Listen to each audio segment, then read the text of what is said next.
Hanggang Forever na po yun. hanggang makatindig ba sila o Sa ngayon po kasi nakatindig na ang mga taga Marawi, ano?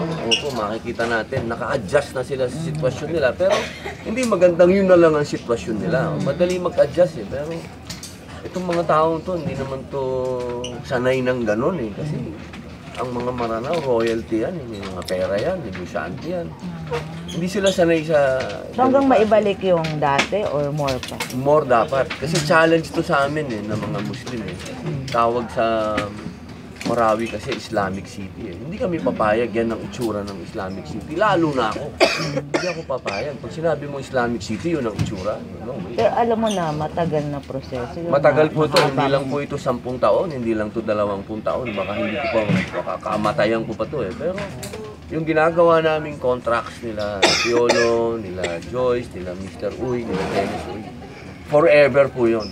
Opo, yung foundation namin na gagawin. Opo. May bang, Robin, nabigyan ka, inano ka na ba ni President Duterte ng posisyon sa gobyerno? Baka hindi, ayoko po na.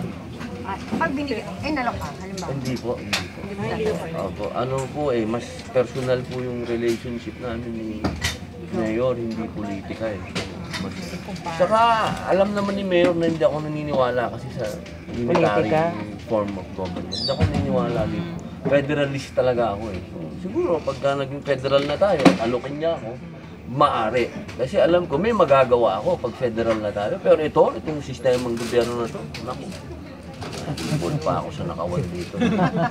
Pamilya, let's talk about the show. Sir, isa